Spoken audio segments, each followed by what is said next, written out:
चीज और ध्यान देनी है, सोचने में बहुत छोटा टॉपिक है, हम कभी लगता है कि इसमें क्या है, ये तो हम पहले से ही जानते थे, पर छोटी छोटी गलतियां हम करते हैं जिनकी हमें सावधानियां बरतनी है। और यही एक आपका टॉपिक पूछा जाता है कि what is the precaution to choose units. Unit को चूज करने के लिए कौन कौन सी सावधानियां बरतनी होंगी। ठीक है, तो हम कुछ सावधानियों का जिक्र करते हैं यहां पर और उसी को यहां पर आगे बढ़ाते हैं। प्रिकॉशन,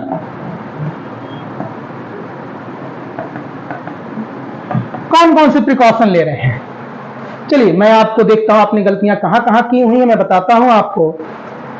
आपसे अगर कहा जाए कि ये मैंने एक यूनिट लिखी है मीटर, एक हमने ये लिख दिया एमएस डॉट लगा दिया है, केजी लिख दिया है, केजी डॉट लगा दिया है, एमएस लिख दिया है या केजीएस डॉट लगा दिया है, तो ये जो अगर पूछा जाए इसमें कौन से सही है, तो इसमें गलतियां क्या है पहले आप ध्यान दीजिएगा। नंबर 1 कि ध्यान रखने में पहले तो यही अंतरराष्ट्रीय मान्यता प्राप्त होना चाहिए, मतलब इसी सिस्टम का होना चाहिए। आपने देखा यहां जब मैंने सिस्टम लिखा हुआ है तो इस सिस्टम में क्या कहीं बहुवचन लगाया है, कहीं प्लूरल फॉर्म लिया है? नहीं। तो एक गलती हम क्या करते हैं, जब यूनिट ले रहे हैं तो एक से अधिक तो होगी ही होगी, तो किलोग्राम में हमें लगता है कि बहुत ज्यादा हमारे हिसाब से है तो केजीएस लगा देते, किलोग्राम्स। ठीक है, बहुत लंबी दूरी है किलोमीटर्स, गलत। ठीक है, कह रहा है कि ये जो तुमने एस लगा दिया है, एस लगाना गलत है, कभी नहीं लगाते हैं। ध्यान देंगे कभी भी किसी यूनिट को प्लूरल फॉर्म में, बहुवचन में नहीं लिखते हैं। नंबर 3, तीसरा है हमारी जो गलतियां होती हैं, ये जो डॉट लगा देते हैं, हमको लगता है कि किलोग्राम का शॉर्ट फॉर्म है, मीटर का शॉर्ट फॉर्म है, तो आप पूरा करने के लिए डॉट लगा देते हैं। लेकिन जब यूनिट लिखी जाती है, जब यूनिट लिखी जाती है तो उसके आगे फुल स्टॉप नहीं लगाया जाता है। तो ये भी आप ध्यान रखेंगे कि यूनिट लिखते समय उस पर फुल स्टॉप नहीं लगाया जाता है।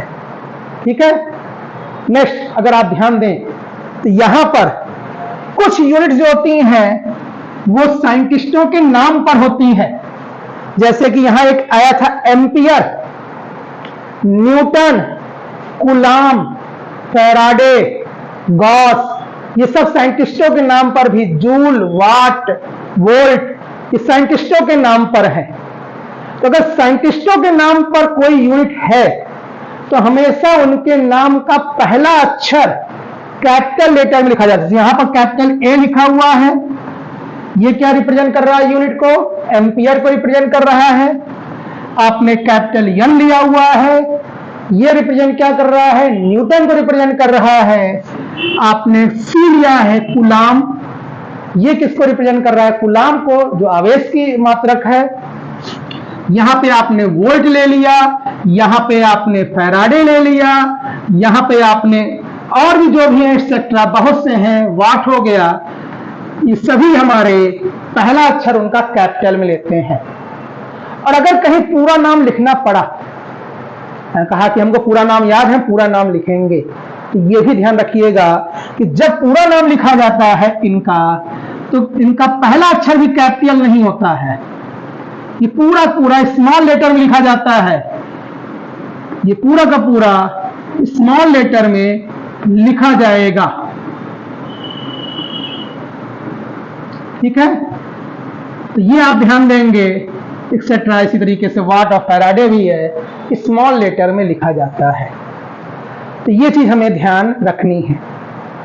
दूसरा मतलब नेक्स्ट, राशियां वेक्टर और स्केलर हो सकती हैं, यूनिट्स नहीं होती हैं। तो कभी भी किसी यूनिट के ऊपर ना तो कोई एरो लगेगा, ना ही ये इस पे कोई एवरेज लगेगा, ना ही इस पर कभी कोई डॉट लगेगा, इनके ऊपर कभी किसी प्रकार का सिंबल नहीं यूज होता है। ठीक है, और लास्ट जो ध्यान देने की बात है, एमकेएस सिस्टम में, क्योंकि हमें मालूम हो गया कि एमकेएस में किलोग्राम रहेगा तो और ग्राम रहेगा तो किलोग्राम में बदल लेंगे, सेंटीमीटर में है तो मीटर में बदल लेंगे। पर कुछ यूनिट्स हैं जिनको एसआई ने कहा कि उन पे भी ध्यान रखना, उनको भी बदल लेना। जैसे ऊष्मा का मात्रक होता है कैलोरी, कह रहा जब कैलोरी में तुम्हें कोई मात्रक दिया हो तो एसआई सिस्टम में इसको किस में बदल देते हैं, इसको हम जूल में बदल देते हैं। क्या करते हैं इसके लिए, 4.18 से मल्टीप्लाई कर देते हैं, क्योंकि एक कैलोरी में 4.18 जूल होता है। हम उससे मल्टीप्लाई करके इसको कन्वर्ट कर देते हैं, इसमें नहीं लेंगे, ठीक है। ताप में कह रहा है आप सेंटीग्रेड लेते हैं, सेंटीग्रेड लेते हैं, जबकि एसआई यूनिट में सेल्सियस लिया जाएगा। क्या लिया जाएगा, सेल्सियस लिया जाएगा। तो आपको ध्यान देना है कि सेल्सियस में कन्वर्ट कर लेंगे।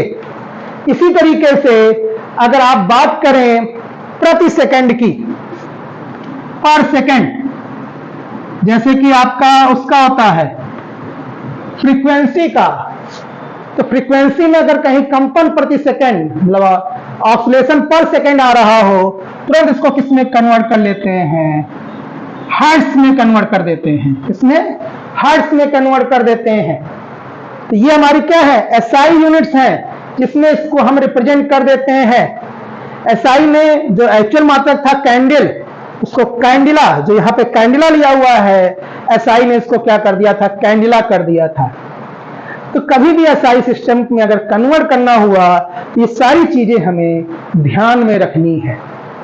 ये हमारा बहुत ही इंपॉर्टेंट टॉपिक है क्लास 11th के लिए भी, और साथ ही साथ पॉलिटेक्निक अप्लाइड फिजिक्स 1 के लिए भी। इसी के साथ हम अगले यूनिट, अगले लेक्चर वीडियो में आएंगे, जिसमें हम डायमेंशन का जिक्र करेंगे, विमाओं का जिक्र करेंगे।